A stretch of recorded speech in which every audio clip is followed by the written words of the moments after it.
Anthropic's CEO recently warned that AI could potentially replace up to 50% of white-collar jobs. So in this video, I want to walk through what exactly the Anthropic CEO had to say about this, what the implications are for the broader industry, and what you can potentially do to help future-proof yourself. So if this kind of content interests you, make sure you hit that subscribe button. You may also want to hit that notification bell so you don't miss any future content.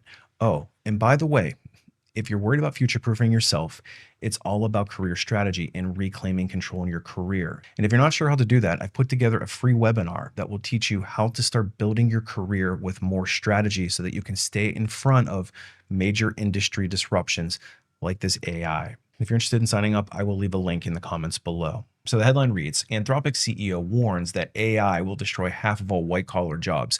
And this is sounding relatively dystopian and right out of a bad sci-fi movie. But here we have it right in front of our faces. And this probably is not all that much of a surprise considering how fast AI technologies are developing and improving. So let's hear what Dario Amodei has to say about this, and we'll talk through some broader implications about what this means for the rest of us in the white-collar world.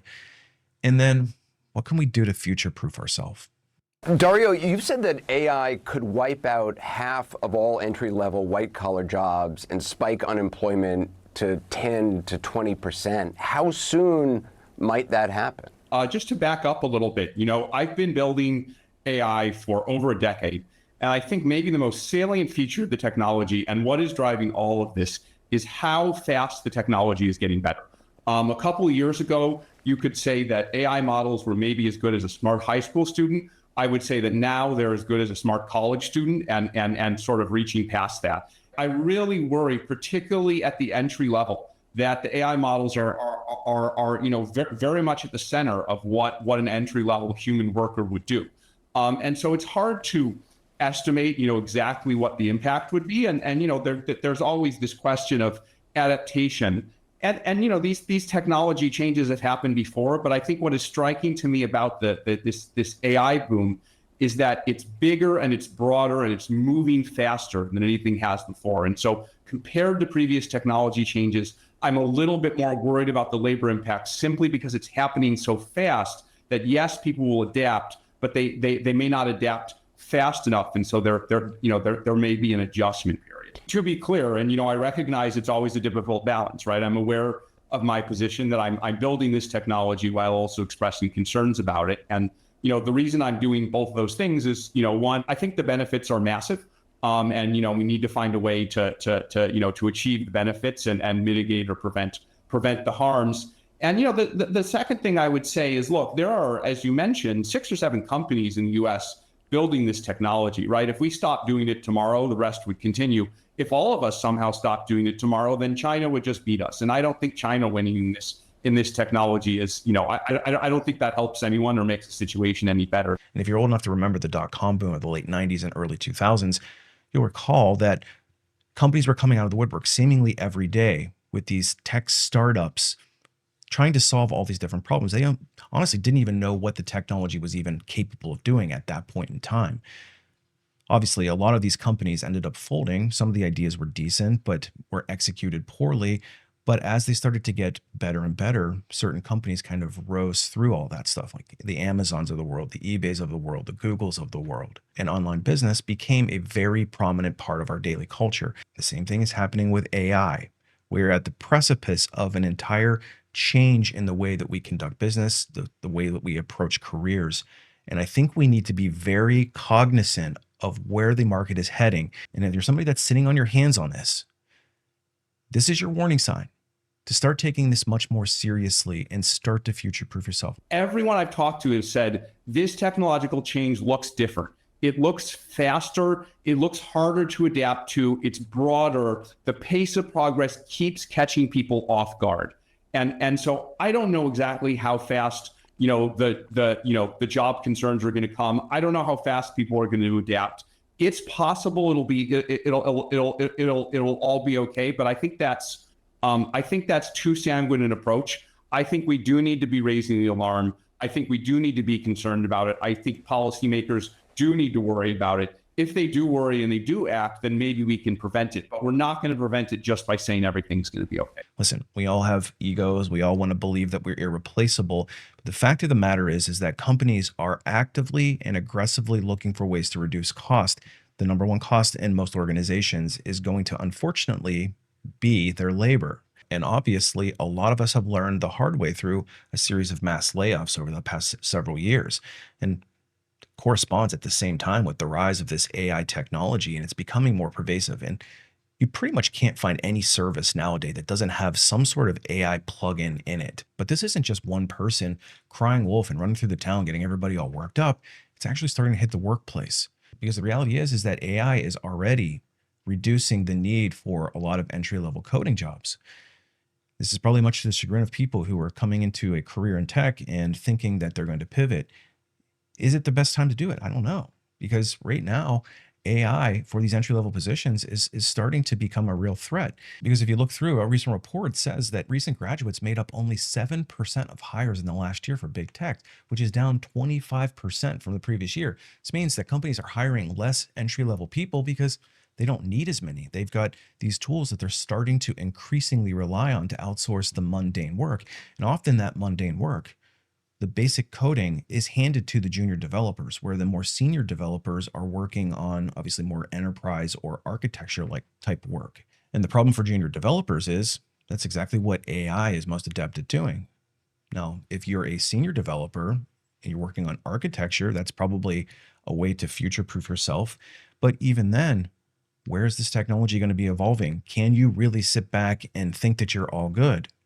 If it's me personally, I would probably be taking a serious look around my industry to see where things are heading. Because the thing is that in recent months, Google has released a new coding tool called Jules, while ChatGPT and Anthropic's newest models are particularly good at coding.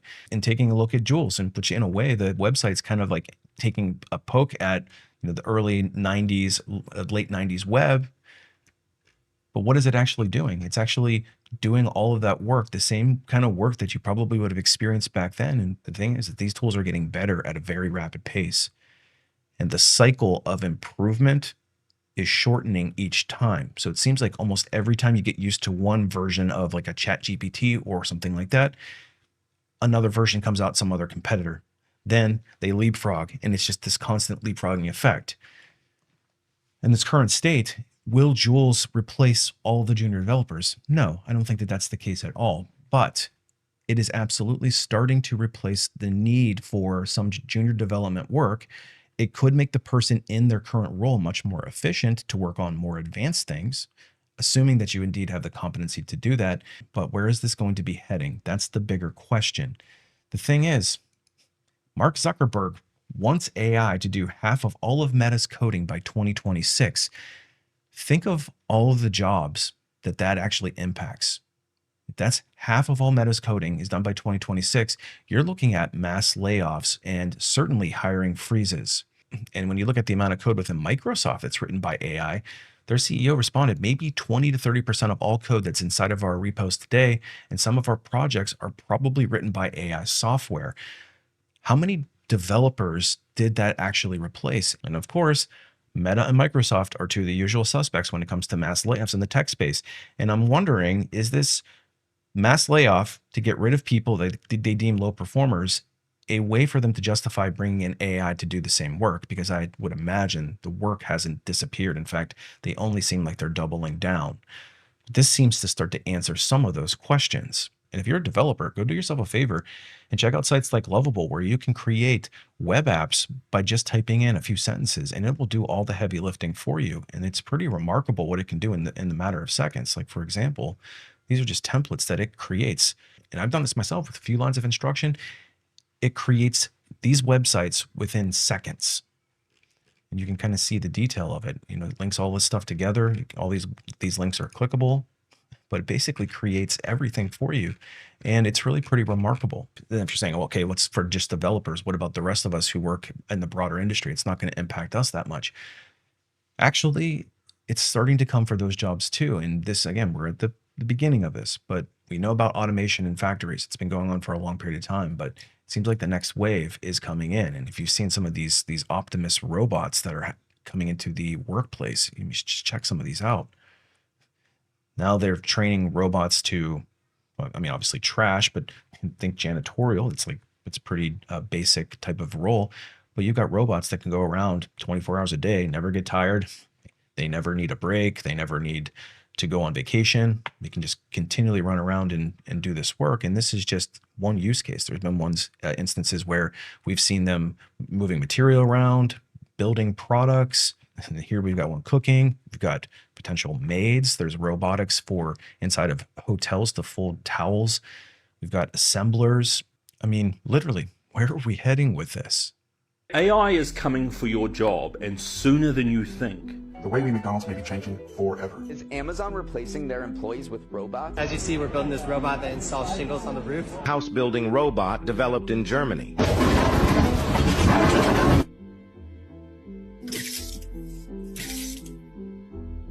What sort of jobs would be lost to AI?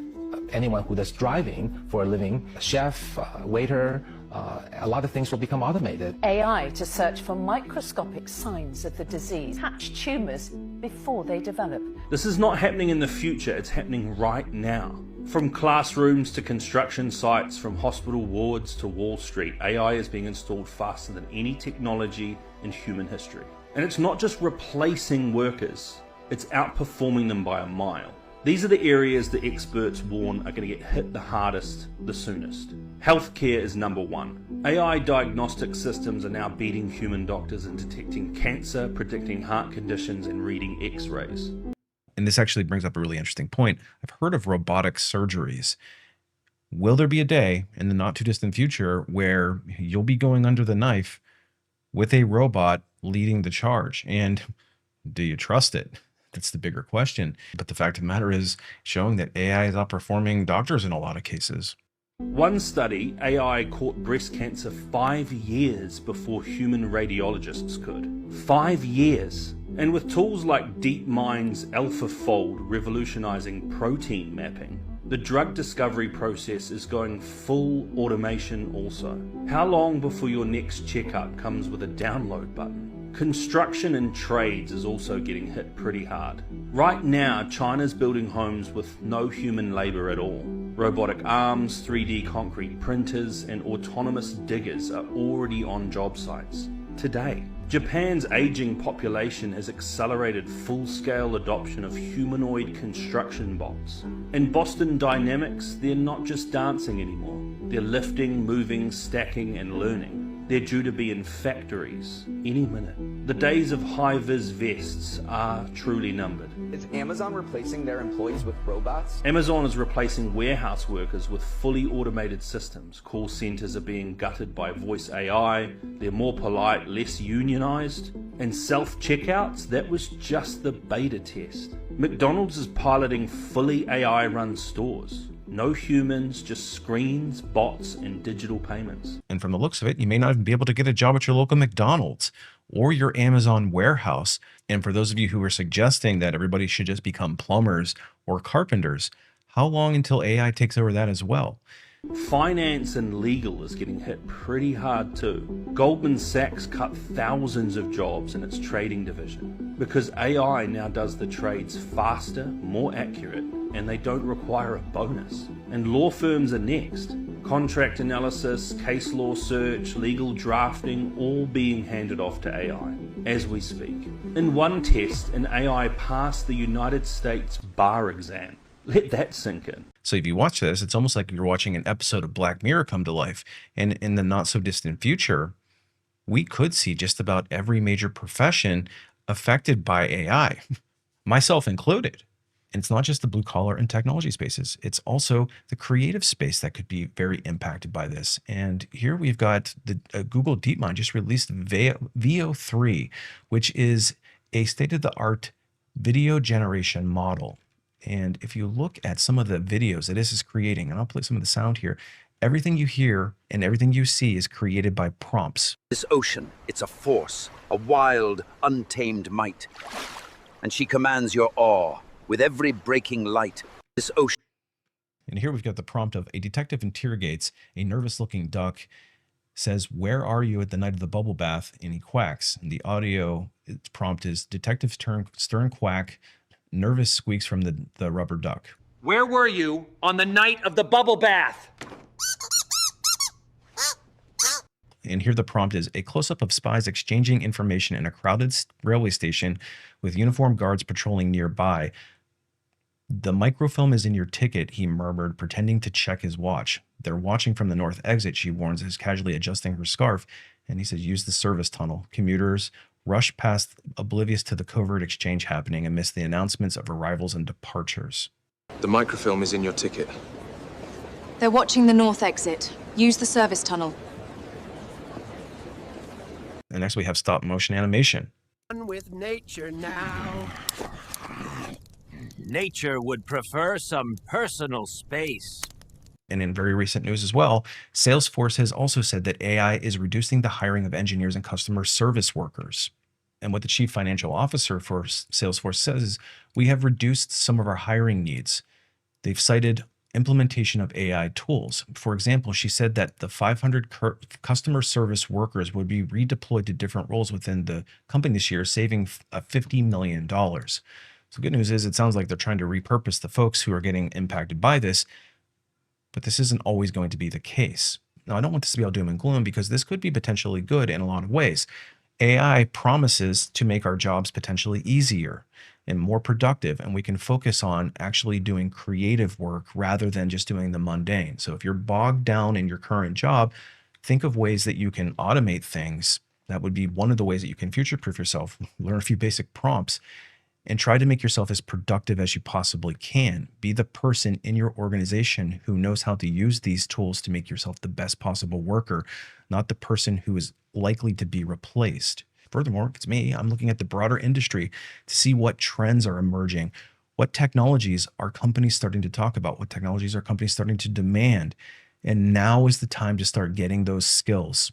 Don't wait until it's too late, because if you wait until it's too late, you're going to be on the outside looking in. This is your chance to rebrand yourself and be at the forefront of the next wave. And if you're an entry-level person looking to join the workforce, if it's me, I'm trying to focus on something that is likely to continue to grow and not be easily replaced. So junior developers might be a tricky one. It's not to say that you can't get a job as a junior developer, because there's certainly companies that will continue to do that.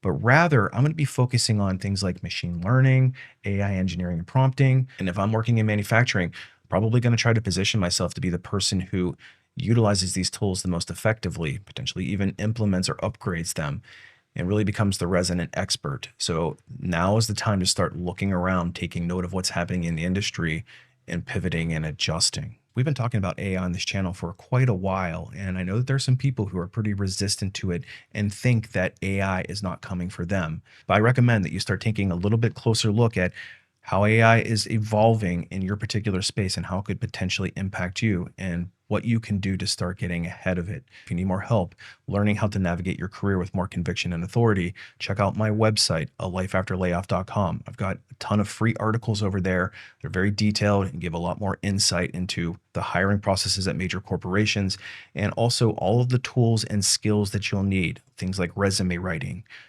LinkedIn and networking, interviewing and job search, and most importantly, career strategy. So if you need more help in your career and you're just not sure where to go and check those out. They will give you everything that you need to have a successful career today and tomorrow. Appreciate you watching. We'll see you in the next one.